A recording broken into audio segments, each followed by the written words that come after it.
Okay, we've got a lot to talk about today, so get in here. This is Jack with Cosmic Road. I talk about UFOs and the paranormal. Please like and subscribe, and let me know what you guys think in the comments below. All right, to start with, Representative Marjorie Taylor Greene says, I just flew into DCA.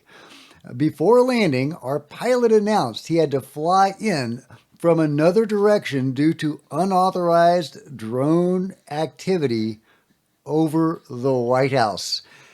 Do we have mystery drones over the White House now? Is that what's going on? This is really interesting because just a couple of days ago, they were telling us to expect drones over the inauguration. Now, maybe those are authorized drones. They probably are, but maybe they're not. Maybe they're just telling us that to make us feel better and not to raise an eyebrow when there are drones over the inauguration. Apparently, they're redirecting flights because of mystery drones over the White House. Ross Coulthart replies to that saying, how about that? Unauthorized drones over the White House, says Representative Marjorie Taylor Greene, has reported today that military drones will be, Washington Post has reported today that military drones will be doing calibration flights over D.C. But surely the FAA and other agencies would be notified if an authorized drone was legally flying. It all begs the question, are we getting the full story from the Department of Defense on these drones? Yeah, we're not. Ross knows we're not. He wouldn't ask the question if he thought we were. But yeah, they continue to lie to us about the mystery drones. Meanwhile, people are seeing these things in more and more places. We've got mystery drones over Germany now. German authorities are investigating repeated drone flights over military sites in the state of Bavaria, sparking speculation that the NATO state is a Russian surveillance target. Newsweek has contacted Bavarian State Police and the Russian Defense Ministry for comment via email. And it's really interesting. They're authorizing the military to shoot these things down in Germany. Of course, they're trying to, blame Russia for this. And, I'm sure Russia has stuff up there. But that doesn't seem to be what's going on. It fits the pattern of the mystery drones. What the heck is going on? Merrick von Rennenkamp says, despite intensive search efforts, including with police helicopters, no operator was located. Large swarms of UAP that elude all detection and attribution efforts are a major crisis. So what's going on in Germany? Is this the mystery drones? It certainly sounds like it. Speaking of operators for these drones, check out what Tucker Carlson had to say. An intel person told me that this person believed that they were in fact Chinese, and that a Chinese satellite went down, was visible to the naked eye. There were news stories about it. It evaporated, it burned up, and that this person told me that was taken down by the U.S. government. That was a command and control satellite for these drones. And the belief was the Chinese government was sending the following message: we're moving on Taiwan and maybe other things. You can't do anything about it. So yeah, Tucker has been told that it was China, and there was a Chinese control satellite that we took out.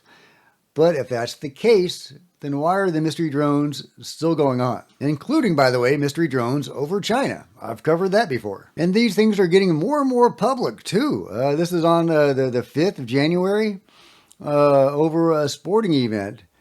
Are these orbs? Are these mystery drones? What are these things? Hard to tell from this footage, but there seems to have been multiple of them. Now, could this be explained by, mundane reasons? Could there be like actual, mundane drones up there or some sort of tower or something like that?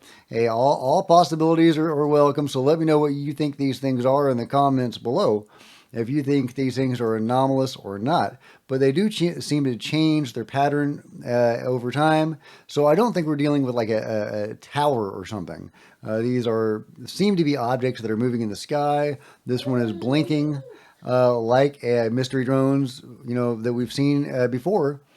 So really, really interesting. And here's a zoom in of that blinking object. Again, multiple of them. Benny got excited. He said, "Oh, multiple." Yeah. So multiple mystery drones over this sporting event in New Jersey. Meanwhile, UAP James says drone sighting stops AFC wildcard game. Steelers/Ravens game was temporarily halted after the NFL security spotted a drone over M&T Bank Stadium in Baltimore. Yeah, let's check this out. All right, drone sighting over the game temporarily halts the game. Can we see this thing? Is this a mystery drone? Is this a hobbyist drone? Yeah, I'm not seeing it from this footage. Did you see a mystery drone up there? Yeah, so no visual on the drone, but some drone, mystery or otherwise, stopped the game temporarily. Here's multiple UAP plane drones spotted over New Jersey on the 10th of January. Yeah, look at those multiple of these things flying over New Jersey very recently. So I don't know what date Tucker Carlson's alleged control satellite was taken out, but these things are still flying around in the sky very recently. So I'm not persuaded that it was a Chinese satellite controlling these things, but let me know what you guys think. Patterns Tell Story says drones are still here in New Jersey. Took this 20 minutes ago, and this was posted January 13th. Let's check it out. Let's see. Yeah, there's no audio, or else there's nothing to hear. But yeah, you can see this blinking light. Looks like a plane or whatever flying through the sky, but apparently Patterns Tell Stories says, nope, this is not a plane. We're looking at a mystery drone here. And yeah, they're still around. Think Tank posts this. What flew by this plane over the LA fires?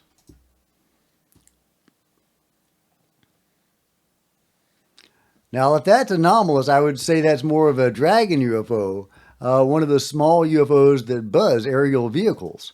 But check out this zoom in and enhancement.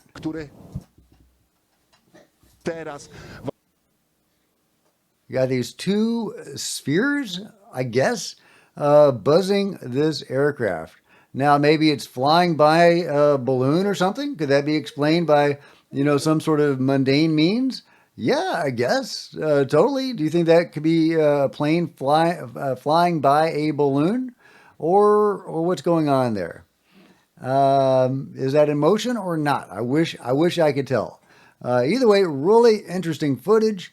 They don't look like balloons, but you never know. Wixie says, look at this massive UFO captured in central Pennsylvania at 7 p.m. I think this was a couple days ago. But yeah, look at this guy. Big old UFO or whatever it is. Just kind of hanging out in the sky. Got rippling lights. Not doing anything super fancy. Don't think that's a balloon. Could it be CGI? Yeah, I guess. It's seems like it's going behind the trees though, so maybe not. It looks like a very large object. It looks very like, Close Encounters of the Third Kindish. There's a large thing with a bunch of lights on it.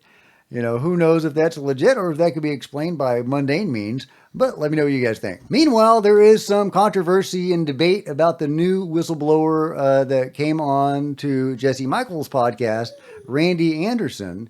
Joe Murgia says, I'm not doing this to call out Ross Coulthart. I just think it's important to figure out why his post about the alleged whistleblower Randy Anderson was deleted. If Ross is hearing similar negative things about Randy Anderson that I've heard, it's important to know. So, yeah, and Greider says new whistleblower Randy Anderson was a National Guard Green Beret for 8 years and a Las Vegas fireman for 20. He was fired from the LVFD after they found heroin on him while on duty. He was arrested for 3 felonies. All 3, however, were dropped by the DA, and I think that's an important point, is that all of those felonies were dropped. So people are trying to come after him about this. Multiple people are talking about this. But, is that the end of the story? Yeah, but other people are supporting him and actually talking about Crane, the Indiana base where he worked. Dave Steiger says, I've worked on the Crane base in the past and immediately thought there's a lot more going on here than meets the eye. There are miles and miles of train tracks leading through the woods that lead to large bay doors for dugout style warehouses of all sizes. It's quite a sight to behold. Everyone I met there was razor sharp and seemed to be extremely technologically savvy. Very intriguing.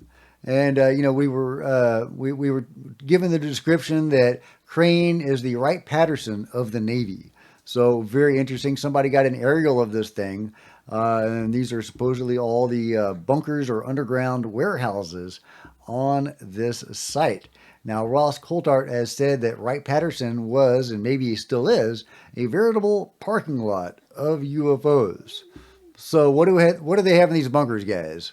What do they have in these bunkers? I'd love to know. Meanwhile, experiencer and quantum computer guru Deep Prasad is asked this question.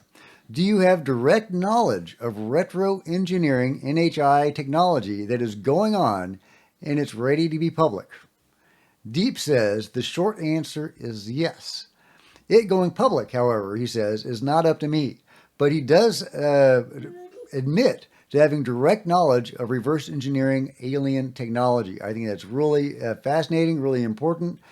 Deep Prasad is a really interesting experiencer. You know, he's a really smart guy who was given this download of information after a UFO superimposed on him. And Peter Maxwell Slattery, experiencer Peter Maxwell Slattery, who I've had on the channel, a great guy, a lot of insights into the phenomenon, into the multidimensional aspect of the phenomenon. Actually, I gave an explanation for how these UFOs can superimpose over people and buildings. Really interesting. Okay, one thing about this arm is that my arms can't like move very well. Maybe I like to put it up or something, like hanging down over me so I can move my arms. So really interesting. So we'll see if anything comes of that. But I thought that was really significant that Deep Prasad, who received this download of information, is aware of reverse engineering alien technology directly. Does that mean that he has been working on stuff? I'd love to know. What do you think? Meanwhile, Angela Harris, who is a near-death experiencer, is talking about seeing Mantis People on the other side. That's right, Tim. This segment is dedicated to Tim Clark. He loves talking about Mantis People, and they're super fascinating. But I rarely come across near-death experiencers where they see Mantis People. So I thought this was significant. Really interesting, trying to put the pieces together as much as I can. And maybe you guys can help me out with this. But near-death experiencers often report seeing non-humans on the other side. Sometimes they're even shown lifetimes where they were non-humans and they're taken to other worlds. And sometimes they learn that they actually identify more with a previous lifetime spent on another planet than they do Earth, because this may be their first incarnation on Earth, but they spent many incarnations on a different planet. So I'm not, unused to seeing non-humans pop up in near-death experiences, and that's one of the fascinating things about near-death experiences, is you kind of get more information about UFOs and aliens than you do from other sources. And you get a lot from studying abduction experiences, but you get a whole different slice of the pie with near-death experiences. Anyway, so she saw a mantis being. They didn't have a communication or a dialogue, so she's not able to give us much information about it. But I thought that I would share that with you, since it's one of the only times I can remember coming across Mantis People seen on the other side. Now, my best information about Mantis People is that they are higher dimensional entities that incorporate or, incarnate into this reality taking on the form of a mantis being, but they are not mantis beings in their native dimension or set of dimensions, however the hell it works. But it's interesting. They're very dramatic figures. They have long robes, typically, they're very tall. They seem to be the overlords or masters. That's how the experiencers often see them, as they're the bosses of the Greys. They're running the program that whatever the Greys are doing. Although there do seem to be rogue Grey factions that may or may not be associated with the Mantids. And sometimes the Nordics, the human-looking beings will show up as well. Trying to make sense of all this is difficult, but it's super fascinating stuff. And while gray aliens have been seen multiple times on the other side. In fact, it's not even all that uncommon to see grays on the other side. This was a new one on me, or all but new, to see a mantis person. So I thought I'd share it with you, and I'll link to the full video below, and you can listen to her full experience. Well, speaking of green berets that are making the news, we got to talk about Mike Waltz. That's right, he's going to be the National Security Advisor, and he has talked about UFOs before. So I'm hoping that he'll push transparency within the new administration.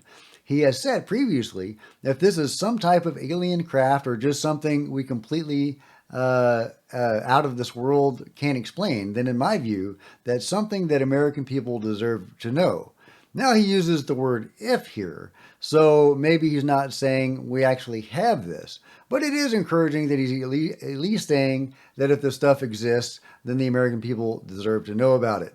Of course, the proof is in the pudding. We'll see what happens once the new administration takes shape, if they are more transparent than the old one. And I should say all old ones, all previous administrations, there has been no transparent administration involving UFOs. Okay, and this was sent to me by Nico, talking about the elongated skull people. Now, I talk about them frequently. I think they're super fascinating and important, and may very well be connected to the Nazca mummy story, because they're both in the same area of the world. The human-sized Nazca mummies have elongated heads. And one of them has red hair, like some of the elongated skull people found in Paracas. But what about elongated skull people found in other parts of the world? Well, this is from Billy Carson, Billy Carson 2, Grave of Ancient Elongated Skulls Discovered in Iran. Tol-e-Chiga Sofla, I said that right, is located about 30 miles south of the town of Bebehan, in the easternmost fringes of Khuzestan province. This site was first discovered in 1970 by Hans Niesen and his colleagues from the Oriental Institute of the University of Chicago. Abbas Moghadam, one of several archaeologists leading this excavation, in their report titled Choli-Chiga Sofla Cemetery, titled that cemetery, a phenomenon in the context of late 5th millennium southwest Iran, stated, these natural elongated skulls feature much larger jawbones and eye sockets that are up to 50% larger than normal human skulls. These are also missing the sagittal suture of the fibrous connective tissue joints between the two parietal plates that run down the center of our skulls. Many of these elongated skulls' cranial volume is up to 25% larger than conventional human skulls.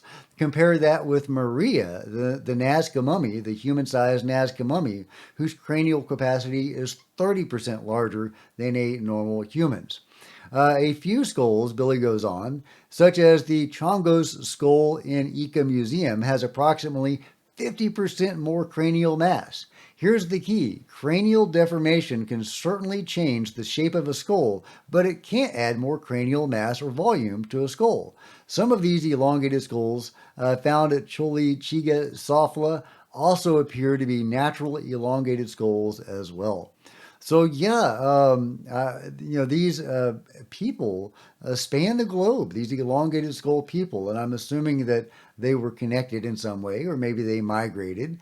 I think that's the view of Brian Forster, who believes that these elongated skull people came from an area in the Black Sea and migrated elsewhere. So, I would love to know the truth of the elongated skull people. Did they... were they related to the Nazca mummies in any way? What is the deal with the elongated skull people?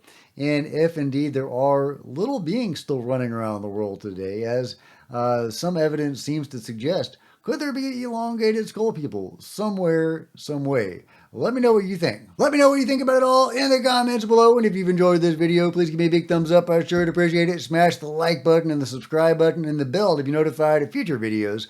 You don't want to miss a thing. Join me on social media. There's Facebook and Twitter links below. Love to see you guys there. If you want to support Cosmic Road in a bigger way, consider grabbing a coffee mug or a t-shirt in the merch store below, or by becoming a channel member. Channel members are rock stars, and I really appreciate you guys' support. Thank you so much. Also, channel members frequently get to see videos hours ahead of everybody else.